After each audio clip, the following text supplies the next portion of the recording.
মমতা বন্দ্যোপাধ্যায় কালকে বার্তা দিয়েছেন নাইডু এবং নীতিশকে, আজ অভিষেক দিল্লি যাচ্ছেন। কিছুই অসম্ভব নয় রাজনীতিতে।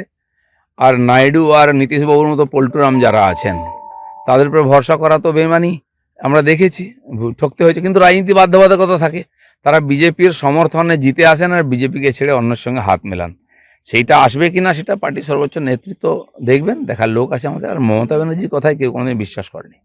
দাদা, সন্দেশখালী নিয়ে এই রাজ্যের প্রচারের মুখ হয়েছিল, ইস্যু হয়েছিল প্রধান, সেই সন্দেশখালীতেও দেখা গেল যে সন্দেশখালীর যে জায়গা সেখানেও হারতে হলো। না, সন্দেশখালী বিধানসভায় বিজেপি জিতেছে, বসিরহাট লোকসভায় বিজেপি হেরেছে। দেখুন, সন্দেশখালীর আন্দোলনটা রাজনৈতিক আন্দোলন ছিল না প্রথম। ওখানকার সাধারণ মানুষ, আদিবাসী মানুষ, মহিলাদের অত্যাচারের বিরুদ্ধে আন্দোলন ছিল। পরে বিজেপি টেক আপ করেছে, লড়াই করেছে। যে কোনো রাজনৈতিক পার্টি করেই এ ধরনের আন্দোলনকে কাজে লাগায়। আমরা চেষ্টা করেছি তাদের ন্যায় দেওয়ার, সঙ্গে দাঁড়িয়েছি। টিএমসি চাপা দেওয়ার চেষ্টা করেছে, প্রচণ্ড অত্যাচার করেছে, কালকেও অত্যাচার হয়েছে। আগামী দিনে তারাও এখানে থাকতে পারবে কিনা, সেই মহিলারা যারা আন্দোলন করেছে, এই পরিস্থিতি আছে। এই যে একটা ঐতিহাসিক ঘটনা এবং মহিলারা আন্দোলন করে সারা দেশের সামনে উদাহরণ প্রস্তুত করেছেন, এটা তো তার জন্য তাদেরকে স্যালুট করা উচিত। বাকি আগামী দিনে কী হবে দেখা যাক। তার ফল সন্দেশখালী, হিঙ্গলগঞ্জ বিধানসভা বিজেপির বহু পুরনো গড়। 20-30-40 হাজার ভোট আমরা ওখানে পেতাম, যখন সারা বাংলাতে 10% ভোট পাইনি, 4% ভোট পেতাম। তো সেখানকার মানুষ আমাদের সঙ্গে ছিলই, আছেই। কিন্তু আরও ভালো হওয়া উচিত ছিল রেজাল্ট, সেটা হয়নি। সারা পশ্চিমবাংলা তথা ভারতবর্ষও নেগেটিভ হয়েছে। ধন্যবাদ। এটা প্রমাণিত হয়ে গেছে।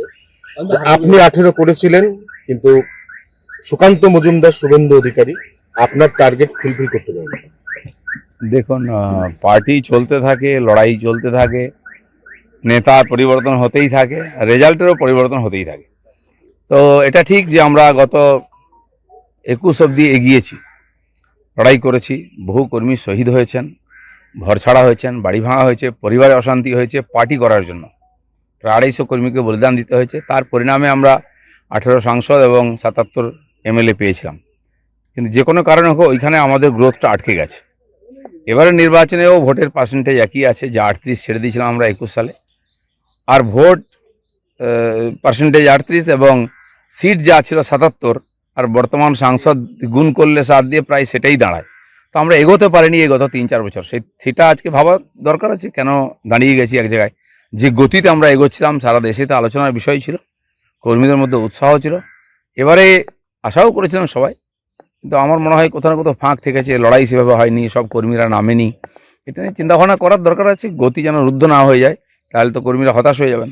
রাজ্য সভাপতির পদ থেকে প্রথমে আপনাকে সরানো হয়, তারপর সর্বভারতীয় সহসভাপতির পদ আপনাকে দেওয়া হয়, তারপর সেখান থেকে আপনাকে সরানো হয়, তারপর আপনাকে কোনো পদে রাখা হয় না, এবং সবথেকে গুরুত্বপূর্ণ বিষয়, আপনার জেতা আসন থেকে আপনাকে অন্যত্র দাঁড় করানো হয়। এটার একটা সরাসরি প্রভাব এবারে গতকাল যে ফল গণনা হয়েছে তার উপর পড়েছে, কি বলবেন? অসম্ভব কিছু না, সব জিনিসের প্রভাব পড়ে। এটা ঠিক হয়েছে কি ভুল হয়েছে বাংলার মানুষ, আমার কর্মীরা বলবেন। আমাকে পার্টি যখন যে কাজ দিয়েছে আমি সেটা নিষ্ঠার সঙ্গে করেছি। দিলীপ ঘোষের কাজে 1% কখনো ফাঁকা ছিল না। পুরো ইমানদারির সঙ্গে পুরো পরিশ্রম করে আমি কাজ করেছি। আর এবারে যারা বর্ধমানে গেছেন তারাও জানেন, সেই যে কঠিন সিট ছিল, হেরে যাওয়া সিট ছিল সেই সময়, আর সেখানে আমি যে লড়াই দিয়েছি মনে হচ্ছে একটা জায়গায় লড়াই হয়েছে। তো আমাদের পরিশ্রমে ফাঁক ছিল না। বাকি নেতৃত্ব, পরিবেশ ইত্যাদি পলিসির উপর নির্ভর করেছে যে কেন রেজাল্ট এরকম হয়েছে, সেটা যারা চিন্তাভাবনা করেছেন, যারা পাঠিয়েছেন, তারা ভাববেন। ব্রিটিশ সরকারের আমলে যারা ইস্ট ইন্ডিয়া কোম্পানির বিরুদ্ধাচরণ করতো তাদেরকে আন্দামানে পাঠানো হতো, বলা হতো কালা পানিতে পাঠানো। আর দিলীপ ঘোষের আমলে দিলীপ ঘোষ পারফরমেন্স করে দেখিয়ে দিয়েছিলেন, তা সত্ত্বেও তাকে আন্দামানে পাঠিয়ে দেওয়া হয়েছে। আন্দামান আগেই ঘুরে এসছে দিলীপ ঘোষ, যেন কালাপানিটা আমি জানি, আর কেউ জানে না। আর রাজনীতিতে এটা অসম্ভব কিছু না। রাজনীতিতে চক্রান্ত, কাঠিবাজি, এটা রাজনীতির অঙ্গ। আমি সেভাবেই নিয়েছি। আমি পুরো পরিশ্রম করেছি, কিন্তু সফলতা আসেনি।